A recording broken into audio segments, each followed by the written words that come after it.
Manajemen Sumber Daya Perairan Fakultas Perikanan dan Ilmu Kelautan Universitas Borneo Tarakan.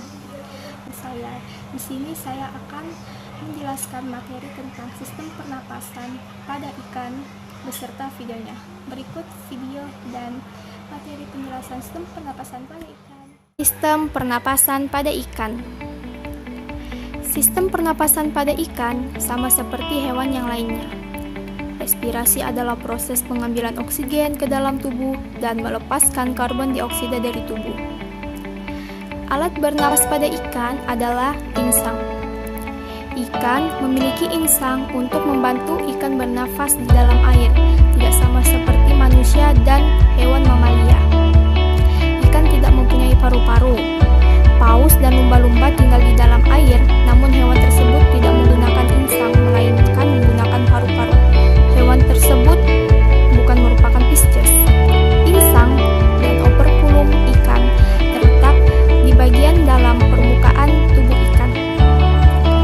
Penjelasan struktur pernapasan pada ikan akan ada di video selanjutnya. Bagian-bagian insang pada ikan. Yang pertama, lengkung insang yang terdiri dari tulang rawan. Yang kedua, rigi-rigi insang yang letaknya di depan lengkung insang. Rigi insang ini tersusun oleh beberapa tulang dan berfungsi untuk menyaring air. Yang ketiga, lembaran insang yang terletak di belakang bagian lengkung insang. Lembaran ini pada umumnya berwarna merah, dikarenakan mengandung pembuluh darah. Pada setiap lembaran insang ini memiliki filamen, dan setiap filamennya terdiri dari banyak atau lebaran tipis-tipis atau disebut dengan namanya lamela. Adapun bentuk insang pada ikan, pada umumnya terdapat dua macam atau dua bentuk insang pada ikan yang disesuaikan dengan jenisnya. Yang pertama, insang dengan operkulum atau tutup insang. Insang jenis ini umumnya ditemui pada ikan bertulang sejati, misalnya seperti gurame, bandeng, dan lainnya, karena ikan gurame bandeng itu bertulang sejati. Operkulum itu sendiri terdiri dari beberapa bagian, yaitu operkule, interoperkule, preoperkule, dan suboperkule. Dalam menjaga air dan oksigen agar tidak keluar pada saat proses respirasi, ialah untuk menjaga tekanan air diperankan oleh beberapa posterior operkulum. Yang kedua, insang tanpa tutup atau operkulum. Insang jenis ini umumnya dimiliki oleh ikan bertulang rawan seperti hiu, pari, dan lain sebagainya. Pada jenis insang ini terdapat suatu struktur khusus yang biasa disebut dengan septum interbranchiale.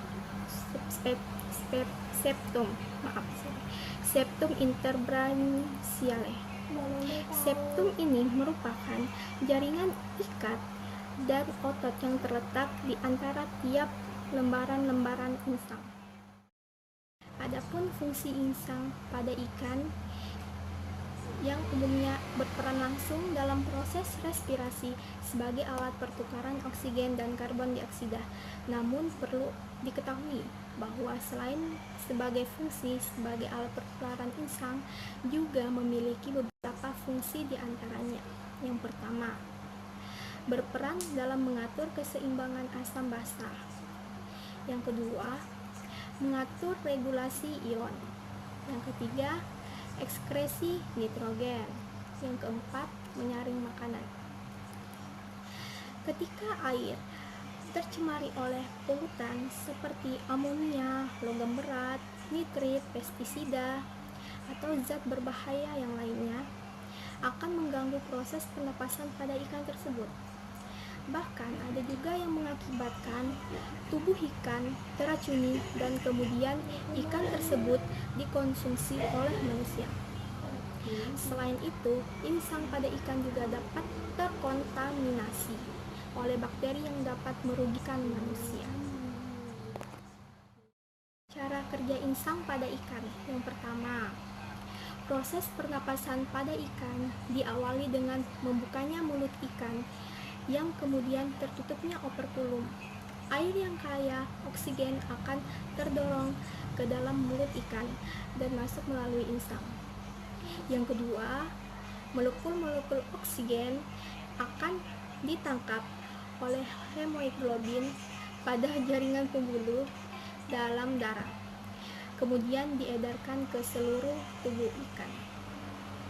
Yang ketiga, karbon dioksida dan buangan dari hasil respirasi lainnya juga akan dilepaskan melalui insang. Selanjutnya, ikan akan menutup mulutnya dan membuka tutup insang, kemudian air akan mengalir melalui insang. Nah, selanjutnya alat bantu pernapasan pada ikan. Alat bantu pernapasan pada ikan terdiri dari 3. Yang pertama, labirin. Labirin merupakan salah satu jenis alat bantu pernapasan pada ikan yang mana tidak dimiliki oleh semua jenis ikan. Labirin dapat diartikan sebagai perluasan insang pada bagian atas yang dimiliki bentuk lipatan serta membentuk rongga yang tidak beraturan. Contohnya, ikan yang memiliki labirin yaitu ikan lele. Ikan lele dan ikan gabus. Yang kedua, arboresten.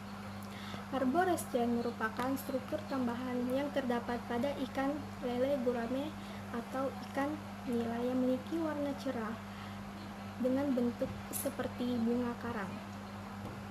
Struktur ini dapat membantu ikan untuk bernafas pada lingkungan yang memiliki kadar oksigen yang begitu rendah. Nah, yang terakhir, yang ketiga, diverticula. Struktur tambahan ini dimiliki oleh ikan yang hidup di daerah yang tropis, seperti ikan gabus, yang umumnya terletak pada daerah paring ikan. Beberapa jenis ikan mempunyai alat bantu pernapasan yang disebut dengan gelembung renang, kecuali ikan hiu dan ikan yang hidup di arus deras.